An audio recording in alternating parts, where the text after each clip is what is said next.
Like last week, it's sure been good to be here. I just almost want to dismiss y'all and send you home before I say anything because it just seems like it's been so good and I don't want to mess it up. Thank you so much for being here.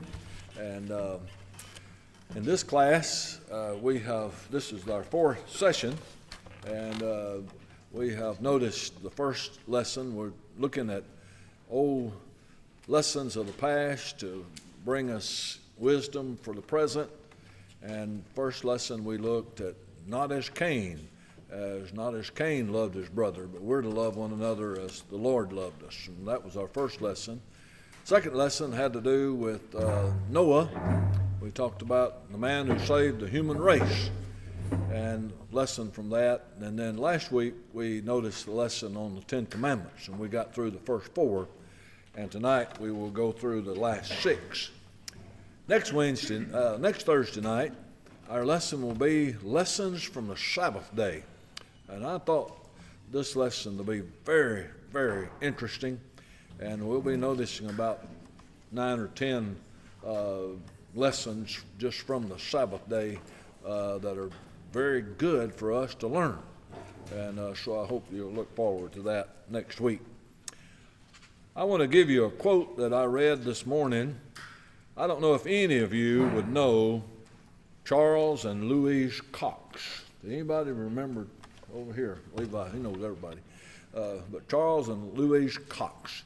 When I was a student at Fred Hardeman in 1978, 79, and 80, they were on campus. And they were probably, I don't know, they might not have been as old as I thought they were then. I thought they were probably in their 80s, but they probably weren't that old. You know, as you get older, folks they don't seem hardly as old as it used to be.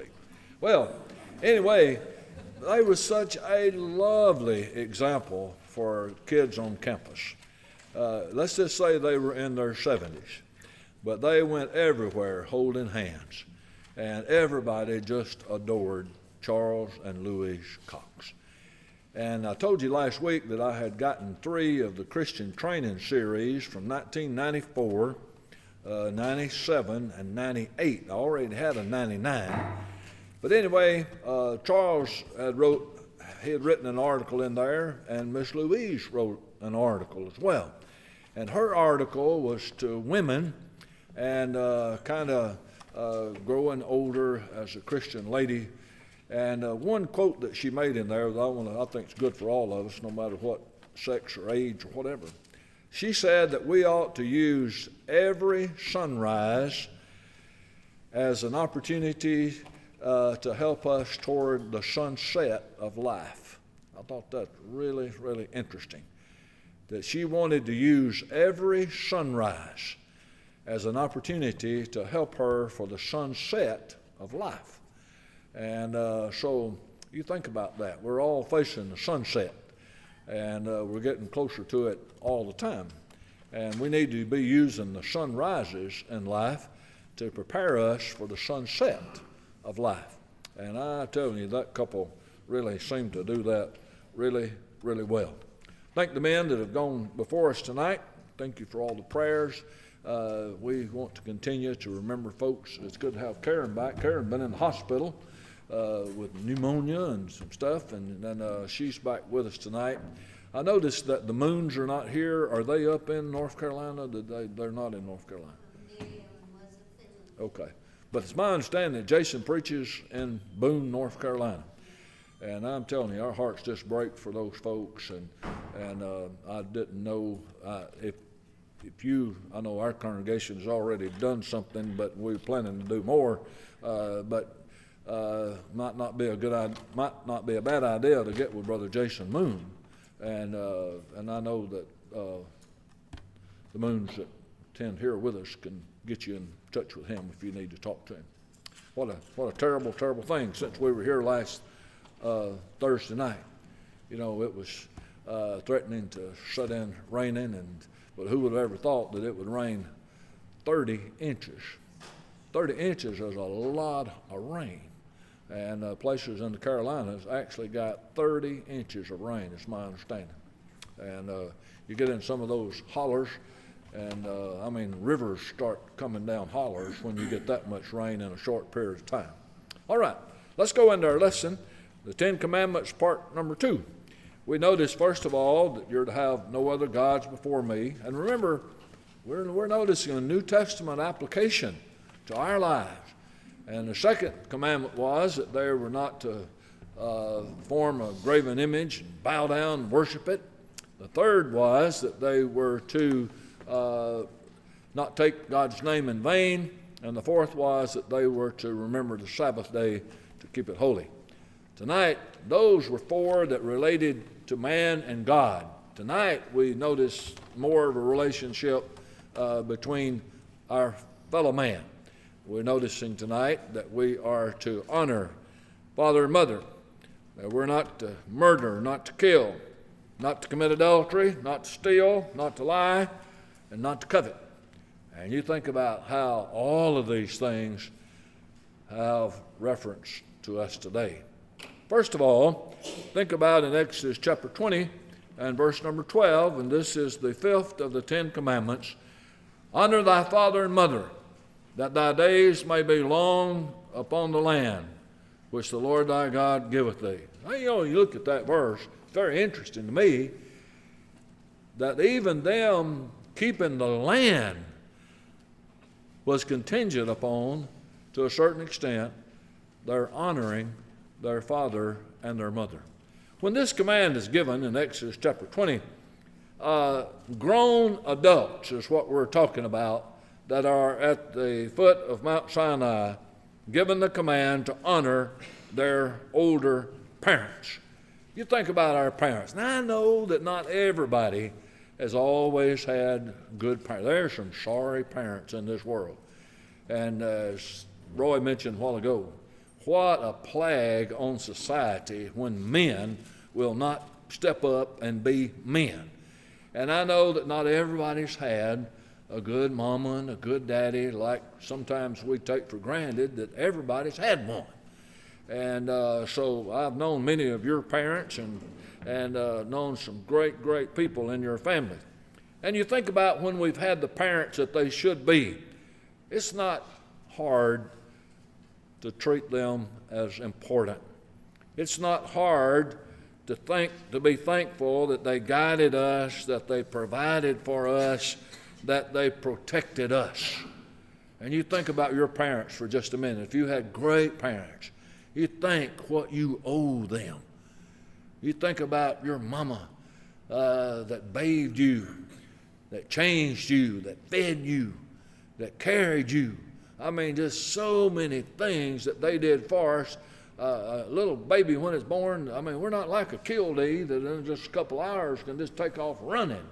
And we've got to have a lot of help in this world to make it. And they were there for us. Proverbs 23 and verse 22, the Bible says, don't forget your mama in her old age. Forsake not your mother in her old age. Now, I know that this would have reference to younger children.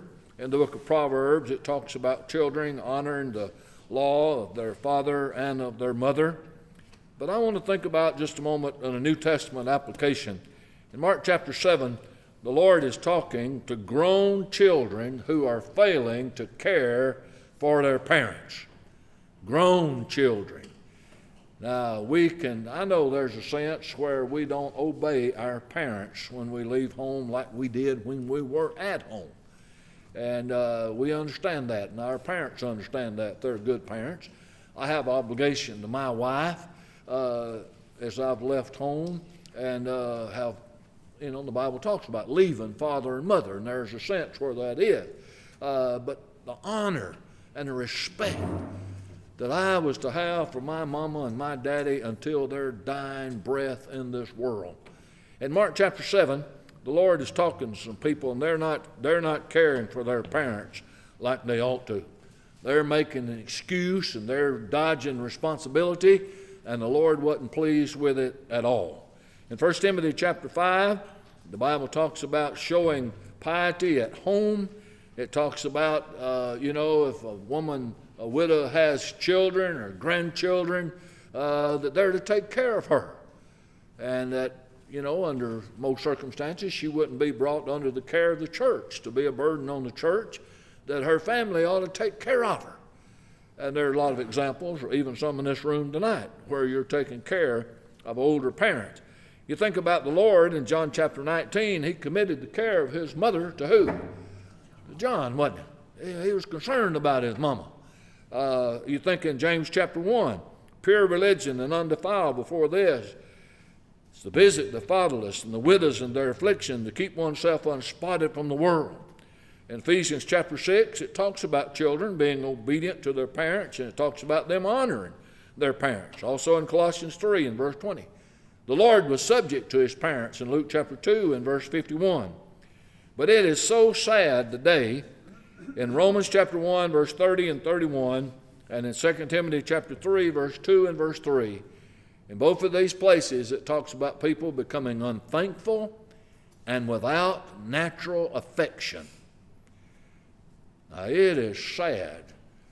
I try to visit the nursing home. I try to visit the nursing home Double Springs at least twice a week. I've been there 3 times this week. Sometimes necessity brings me back another time. I try to visit Ridgeview here in Jasper at least once a week if I can. And you think about some folks in the nursing home. I visit a man in the nursing home at Double Springs at least twice a week. And I'm going to tell you, it breaks my heart. This man was a faithful member of the Lord's church 18 miles away. He's been there for 3 years. This church has 2 preachers, 4 elders. Do you think there's been one visit by either preacher or one visit of any of the elders or any of the deacons to visit this man in about his 3rd or 4th year, 18 miles away? We need to care about older people. And I think about especially our families. I couldn't imagine. I've been over there to see this man, and I think one time in all the times I've ever seen him. And he's humble, just a good, godly fellow. His wife is dead, and I've never seen anybody. He has a daughter and a couple of grandsons. I've seen his daughter there one time or twice in 3 years. I've never seen his grandchildren there, and they're out of school. But just think about cases like that. Man said one time he was going to visit his wife in the nursing home, and she had Alzheimer's real bad, and he stopped at a little old store to get something to nibble on, and they knew, said, "You going down to see your wife?" He said, "Yeah, I'm heading there." He said, "Well, she don't even know you. She don't even know you're there." He said, "I still know her." There's a lot of wisdom to that. So let's care. Honor your father and your mother. Number 2, verse 13, simply says, "Thou shalt not kill." It's always been wrong. That didn't just start under the law of Moses. Back under the days of Noah in Genesis chapter 9. "Whosoever sheddeth man's blood, by man shall his blood be shed." God has always been quite concerned about someone who would take somebody else's life. Look over in chapter 21 and verse number 12. "He that smiteth a man so that he die shall be surely put to death." You think about how serious it is when you take somebody's life. We mentioned Cain tonight, taking his brother Abel's life. You can't bring him back, can you? And it must have been a haunting thing to David of how that he had caused Uriah to be killed, knowing you can't bring Uriah back. No matter how hard you try, you can't bring him back. There's a difference also in intentional and unintentional. You see that in Numbers 15, Numbers 35. If a man, let's say he's chopping wood with an axe, and the axe head comes off and hits a man and kills him. Well, he had no intent of heart to kill that man. That, and our laws today are governed toward things like that. Unintentional, and that was different. There were cities of refuge that were set up to protect a man like that. But then also think about the next thing I have mentioned. There's a difference in capital punishment and murder. Capital punishment is not murder in that sense that God forbids murder. Romans chapter 13, there's several passages that talk about capital punishment. Also, Revelation 21 and verse 8, there in heaven, in that place apart from heaven, place of fire and brimstone, a lake of fire, the Bible says murderers. 1 Peter 4:15 says, don't let any of you suffer as a murderer. You shouldn't have to suffer for that because you're not supposed to be doing that. It's just understood that we don't do that. But look at our world today. If you're Birmingham, Alabama, or wherever, I mean, there is such a little regard for human life. And somebody can go into one of our schools and even in our elementary schools and just start slaying our little innocent children. What in the world? As Levi said, this world needs prayer. This world needs the gospel. This world needs to change. Think about suicide, mercy killing, sometimes called euthanasia. And think about abortion. Think about maybe even when we're under the wheel of our car. You need to be careful lest you take somebody's life by driving under influence or driving too fast or carelessly. We finally made a law, that you're not supposed to be texting while you're driving. And you think about lowering the sanctity of life. I mean, we have little kids. I mean, no wonder sometimes they do what they do because all they've ever known is some game that they've been watching or playing on a video that's just taking somebody's life and just shooting up this and shooting up that. And the first thing you know, we have lowered the sanctity of life in itself in the heart. I used to like watch boxing. And they've come out with boxing now, where you don't have much padding on and people just knock each other's teeth out and everything else. And I don't get a bit of thrill out of that anymore. I mean, we're supposed to be helping people. We're supposed to be people of goodwill one toward another. And that's a poor indictment on our society when we get fun out of watching things like that. I really, really do believe. And then there's a whole bunch of verses down there on the bottom that talk about how we're not to have hatred one for another. As our brother mentioned a while ago, it can turn into murder itself. We're to let God take care of vengeance. We're to even love our enemies. And, our enemies have souls, don't they? And we got to be concerned about them. We're to be doers of good. Well, we got to hurry. Number 7, verse 14. Look how short that is. Thou shalt not commit adultery. What a topic for our day today. God made man, Genesis chapter 2 and 18 through 24, and formed woman. Malachi 2 and verse 14, God hates putting away. It's a covenant. God is involved. What therefore God hath joined together, let not man put asunder. And when God made this, Genesis 2, Matthew 19, Genesis 4, Matthew 1, we see sexuality, human sexuality. God made it. God made that for man's pleasure, but it's to be kept in the realm of marriage. 1 Corinthians chapter 7, the Song of Solomon. But it's not long. Hebrews 13 verse 4 says, marriage is honorable, the bed undefiled, but whoremongers and adulterers God will judge. As our brother mentioned a while ago, Genesis 4, there's polygamy. Genesis 19, there's homosexuality. Genesis 19, there's incest. Genesis 38, there's adultery and prostitution. There's divorce in Exodus and Deuteronomy. I mean, look what's happening. And God said all the time, don't commit adultery. Married people having sexual relations with one other than their spouse. The Bible says in Leviticus chapter 18 and verse 20 that both were to be put to death if that were the case. It's a sin against God. Joseph said that in Genesis 39. David said that in Psalm 51. You think about things that head the list, like in Galatians chapter 5, 1 Corinthians 6, Ephesians 5, is sins that relate to fornication. You think about it, this heads the list, it seems like, the works of the flesh, things that will keep us out of heaven. And we all realize that we're all made with that desire, but as Roy said, it's a desire that can be controlled, and we must control it. We must practice self-control in this area and bring in every thought, 2 Corinthians 10 and verse 5 says, into captivity. So this temptation can be resisted. It can be resisted. It must be resisted.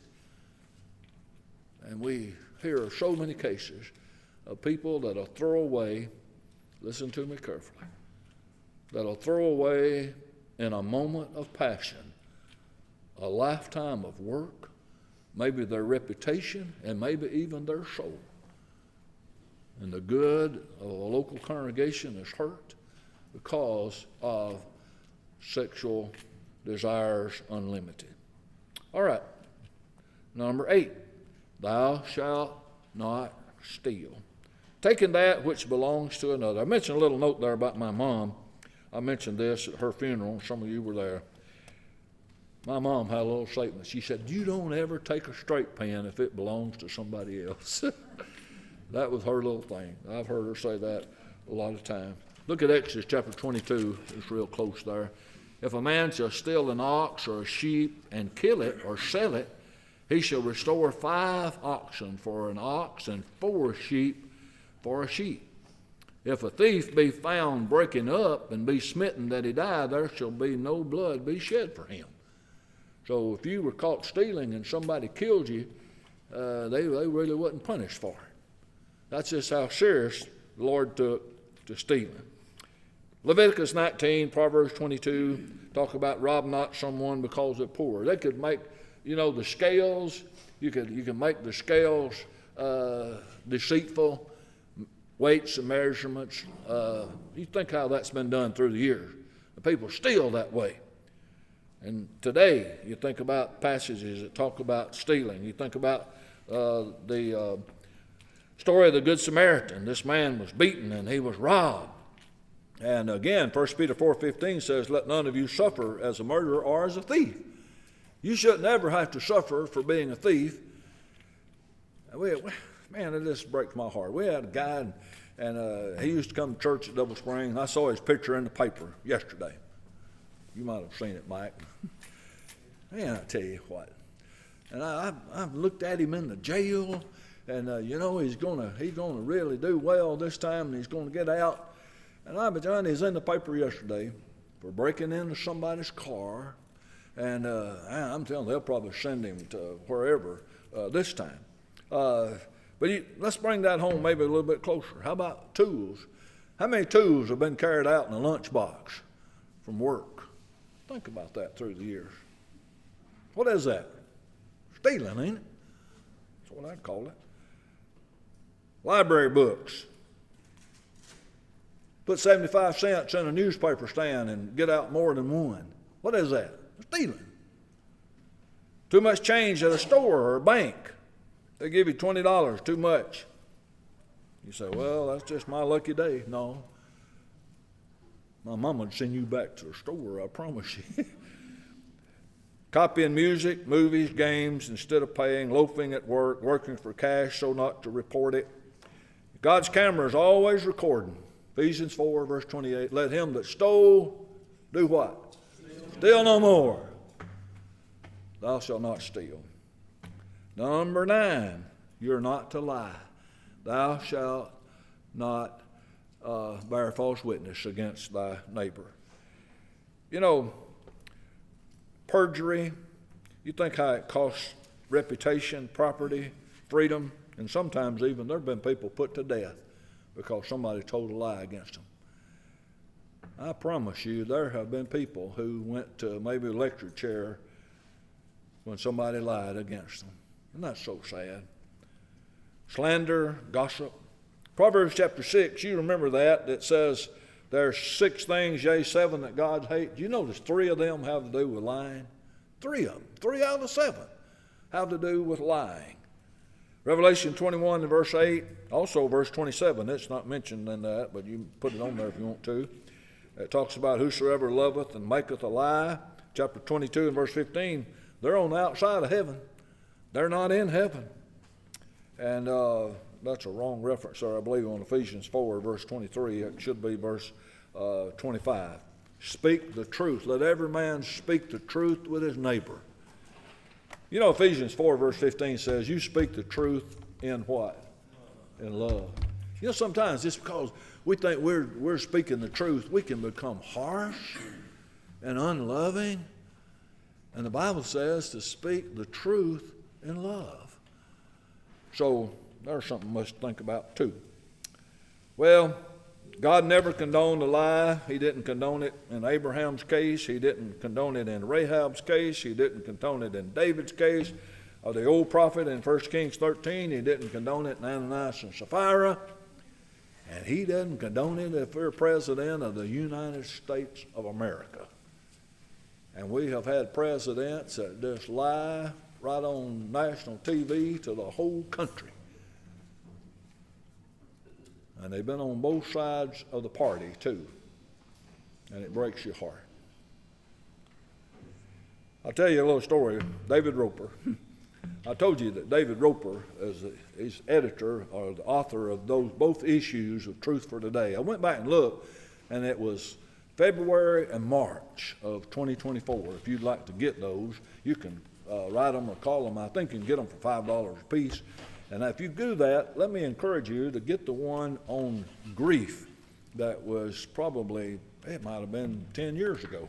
Might have been longer than that, the way time flies. But if you order from them, you want to get that because it is special, and you might want to get a copy for somebody who might need it. But Brother Roper, and I've heard David Roper at Fred Hardman lectures one time in my life, and I appreciate his writings and the Truth for Today commentaries. And his brother was Coy Roper. He had a brother named Coy Roper he's still living, as far as I know, in Texas, and I think he's totally blind now. But he preached at the home congregation at Walnut Grove and taught at Heritage Christian. But he preached out there while he was at Heritage, and his wife had a bed and breakfast over in Sherfield somewhere. But they were an interesting couple. Coy, my daddy, he said he had I know this is being recorded, and I hate this. But he said Coy just didn't have any, if you want to call it bedside manners as a preacher or whatever. He'd come in on Sunday morning and he wouldn't speak to nobody. He didn't shake hands hardly with nobody. He went and sat down on the front seat and just sat there and waited for time. His wife would come behind him and she's just visiting with everybody. And Daddy said, she made up for it. For him, and when he got in the pulpit, you kind of forgot it. He was that good. But David, man, I wish I could be around David Roper. I don't know. There's just something about him. I feel like I've been cheated because I hadn't been able to be with him. But he told a story when he was 8 or 9 years old, and he said, I lied to my mama. And he said, my mama called me in the bedroom, and she had a belt in her hand. And we sat down, eyeball to eyeball. And she said, David, I want you to take this belt and whip me. I thought I had taught you better than that. I need you to just whip me with this belt. He said, Mama, I can't do that. You whipped me. I lied to you. She said, no, you whipped me because I should have taught you better than this. And he never did tell who got the whipping, but he said, I'll tell you one thing, this old boy learned a whole lot from that little eyeball to eyeball confrontation with my mama. So, man, don't lie. Last one, not to covet. And, you know, sins of the mind. Boy, I tell you, and they use example, and I have it copied down here. And I want you to do 2 things for me. I'm going to give you 2 commands. And I want you to obey them now, okay? Number 1, don't slap your face. I don't see anybody slapping their face. Number 2, don't think of an elephant. Somebody's thought of an elephant, I bet you. I mean, you just think about how that it's easier to violate kind of thought than it is action. And as Roy mentioned, I mean, we're to be people of self-control of our thoughts. And you think about covetousness. Here in verse 17 of Exodus 20, don't covet your neighbor's house, or your neighbor's wife, or his manservant, or his maidservant, his ox, or his ass, anything that belongs to your neighbor.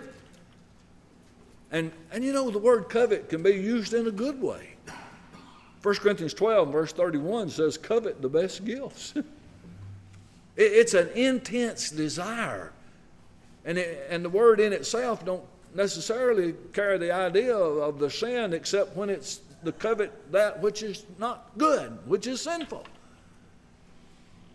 And you think about things that have been forbidden. And look at a little history there in the C part. Micah chapter 2, Micah said, these folks, he said, they devise wickedness in the night.